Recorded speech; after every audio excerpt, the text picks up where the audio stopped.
At exactly 3 a.m., the tier went so quiet that Officer James Walker could hear the tiny click of his own watch. Then the quiet broke. A steel cup rolled by itself across the floor outside cell 14, slow, scraping, like a coin on stone. James lifted his flashlight.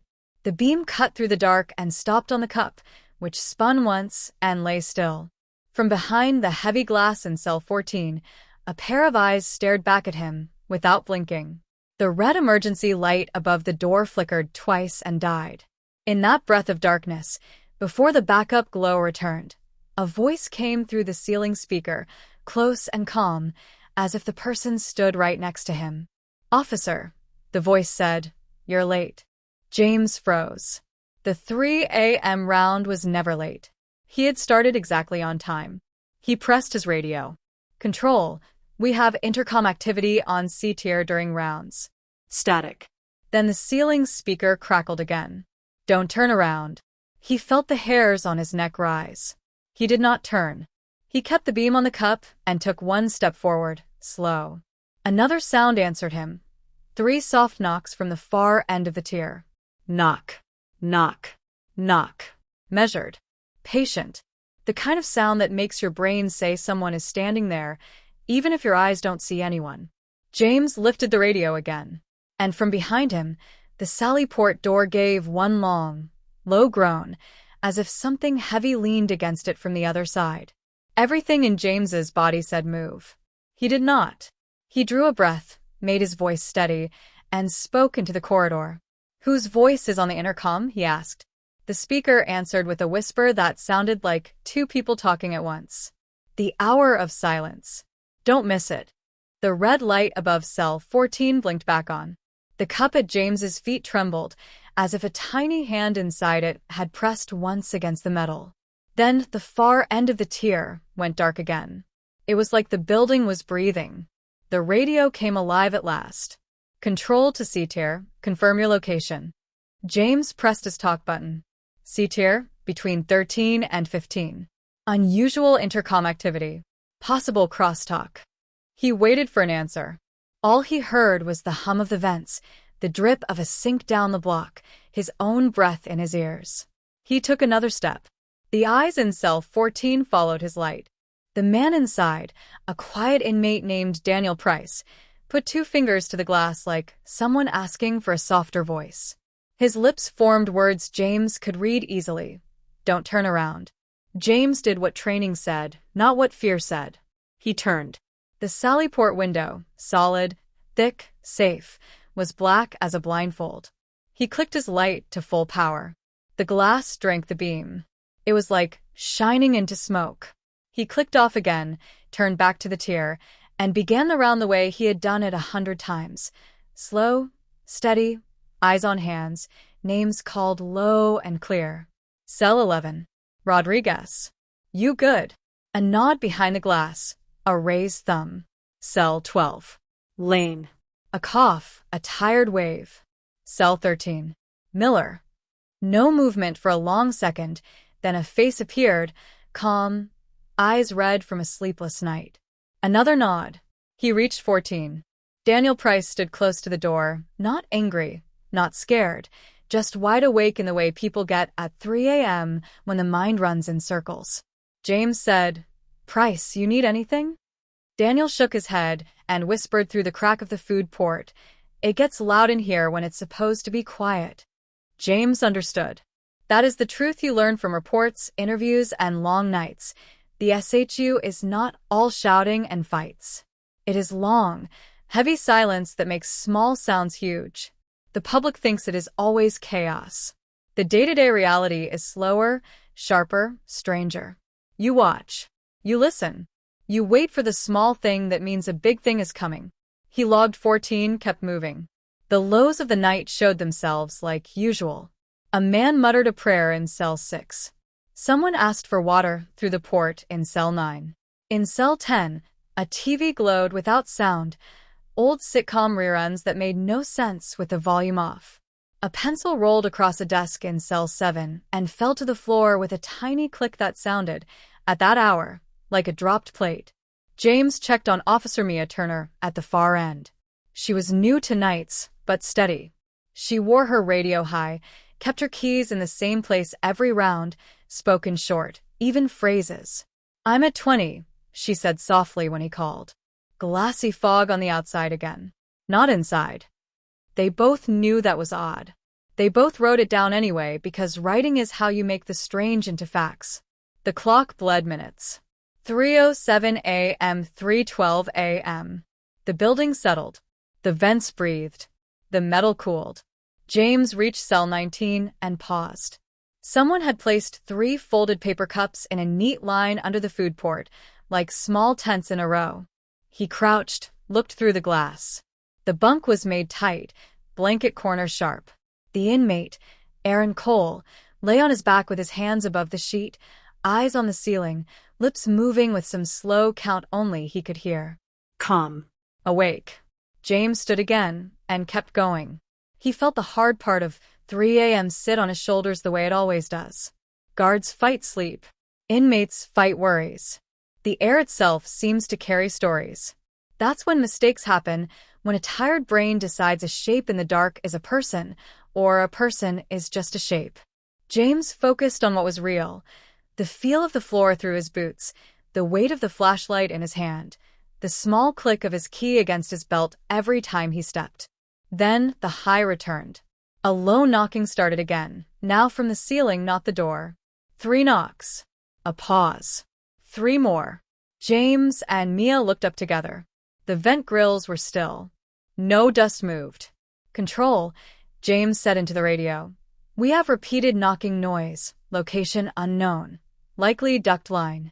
The radio hissed and died. The ceiling speaker answered instead in that quiet, too-close voice. "Don't be late." "Late for what?" Mia asked, eyes scanning, body steady. "For the count that matters," the voice said. "The one at 3:13.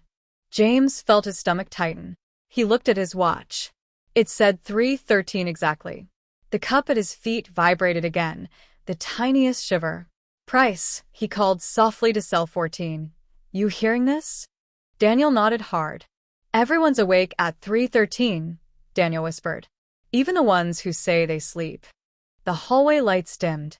Not off, just 2 shades darker, like cloud cover passing the moon. On the control panel by the Sally port, a single green square blinked, paused, blinked again. It meant nothing by itself. Together with the smell, warm plastic, sweet and wrong, it meant watch harder. James and Mia moved as a pair now, slow and careful, finishing the line. Low moments returned between the strange ones, the soft good, S answered through glass, the dry coughs, the rustle of a blanket. That is how 3 a.m. really is. Calm, then sharp. Quiet, then a knock. Nothing, then too much. You ride the wave and don't let it ride you. They reached the end of the tier. Mia said, "Sally port looks clear," and tapped the window with her knuckle, a habit to make sound the building recognizes. The glass gave back a dull, safe thump. James turned to start the return path, counting doors with his light like a metronome. 13 secure. 14 secure. 15. He stopped. The red light above 15 flickered and went dark. The lock on the door made a soft sound, not the hard snap of an open command, more like a throat-clearing click, a metal ahem. James leaned closer, looked through the slit window. The cell was empty. The blanket was folded. The orange jumpsuit hung on the hook like a flat man again. On the folded blanket, an ID band lay bent into a circle, the name too small to read from the hall. "Mia," he said quietly. "Visual check 15. Say again, visual check." "I don't see." The ceiling speaker clicked once, as if someone laid a finger on a microphone. Then the far end of the tier, near the return to the Sally port, went black. Not dim. Not flicker. Black. The kind of black that swallows a flashlight beam whole. Something moved inside it, slow, a shape without edges. James swung his light. The dark drank it. Mia took a half step back, one hand up, palm open, the way you tell a big dog you mean no harm. "Control," James said, keeping his voice even because even voices travel like rope in a storm. "We need eyes on C-tier now." No answer. The black shape paused. The cup on the floor rolled toward it, pulled like a toy to a magnet.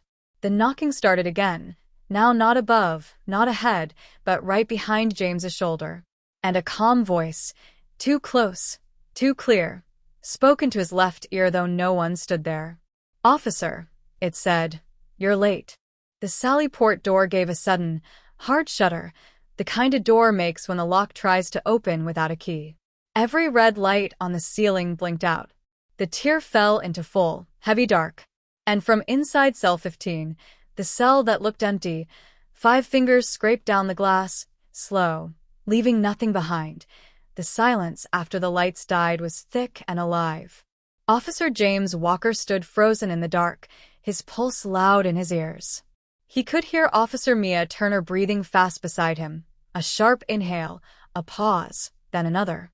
The backup power should have come on within seconds, but nothing happened. The SHU at Pelican Bay was never truly silent. Even in the dead of night, something always hummed. The vents, the buzz of lights, the faint echo of pipes. Now there was only breathing and the soft drip of water hitting concrete somewhere down the hall. James whispered, "Don't move." Then, somewhere ahead, the scraping sound began again. Slow, heavy metal against floor. That same cup. But this time there were 2. One rolled, then stopped. Another started right after. It was too slow to be an accident. Mia's whisper came tight and trembling. "That's coming from 15. Stay back," James said, but his voice wasn't steady either. His flashlight clicked once, twice, refusing to turn on. He hit it against his leg. It flickered weakly and came to life, enough to see only a few feet ahead. He aimed the beam toward cell 15. The window was fogged, faintly glowing red from the emergency light outside. But inside the fog, something moved. A shape passed close to the glass, too tall to be sitting, too slow to be a reflection. Then, from inside the speaker above the door, a voice whispered again. "Count slower." James stepped back instinctively. "Control, this is Walker. We need immediate." Static hissed so loud through the radio that both flinched. A long, distorted tone filled the air, rising like a siren but broken, stretched out of shape. Then, in the same warped voice, the radio repeated him, word for word. "This is Walker. We need immediate," before it cut out completely. "James," Mia said quietly. "It just echoed you." The lights blinked back on. Not red this time. White. Bright. Cold. All the cell windows glowed again, but behind several of them, the inmates were standing, pressed to the glass, faces pale, eyes wide, unmoving. It looked like they'd been waiting for something. Then Daniel Price, the quiet inmate from cell 14, began to scream. It wasn't a yell of pain. It was a shout of warning. "He's out! He's out!" James sprinted towards cell 14, boots pounding the concrete. "Who's out?" he yelled. "Talk to me." Price slammed his palms against the glass. 15. He's not supposed to walk here. Mia's flashlight beams swung towards cell 15 again. The fog on the window had vanished. So had the ID band from the bunk. And for the first time since 3 a.m., the temperature dropped so fast both could see their breath. James leaned close to the control panel by the door. "Confirm lock status." The panel blinked green, meaning unlocked. Mia shook her head, voice shaking. "That's not possible. I locked it myself." He pressed the button to close it manually. Nothing happened. The green light stayed on. "Okay," he muttered, forcing calm. "We keep our eyes forward. He's still inside." Except he wasn't. A sound echoed from behind them, the unmistakable drag of bare feet on concrete. Both turned. At the far end of the corridor, past the Sallyport, stood a man in orange. The same height, the same build as the inmate from 15, Aaron Cole. His head was tilted slightly, his arms loose at his sides. The red emergency lights flickered, stretching a shadow across the wall like something not fully human. James gripped his radio again. "Cole, don't move." The man didn't. Instead, he spoke in a voice that was quiet and hollow, yet somehow close, like it came from everywhere at once. It's still 3 a.m., isn't it? Mia whispered. No, it's 3:17. Cole smiled faintly. No. Not here. He turned and walked slowly back into the dark, vanishing between the red lights. James and Mia followed. They had to. Protocol demanded it, but the hallway they entered didn't match the one they'd just left. It was colder.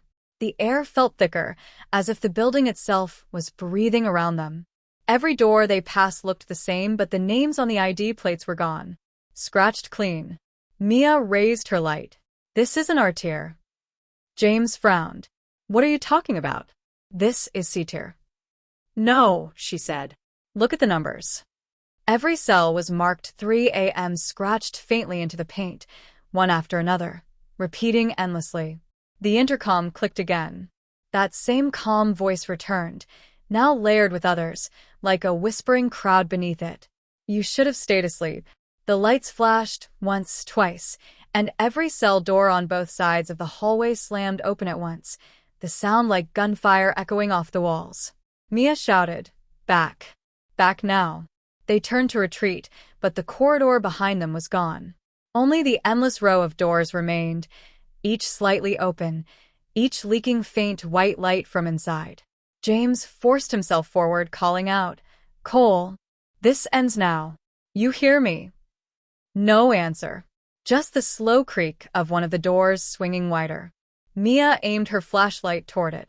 Inside, there was no bunk, no toilet, just a single chair, turned toward the wall, and on it, the missing ID bands from several inmates, coiled together like a ring.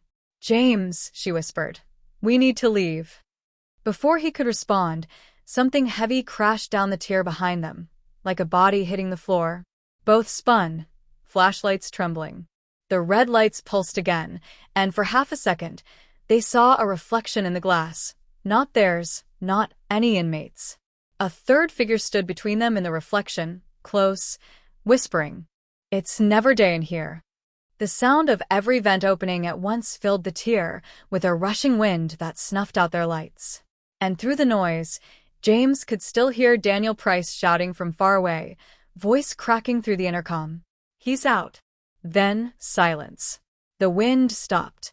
The emergency lights flicked once, and the corridor returned to normal. C tier. Pelican Bay. Doors sealed. Everything still. James blinked, breathing hard. His radio hissed back to life. Control to C tier, said a voice, calm and ordinary, as if nothing had happened. Status check. It's 3 a.m., begin your rounds. James looked down at his watch. The hands had turned backward. It was 3 a.m. again. And behind him, something whispered from the vent above, the same calm voice as before. Don't be late this time.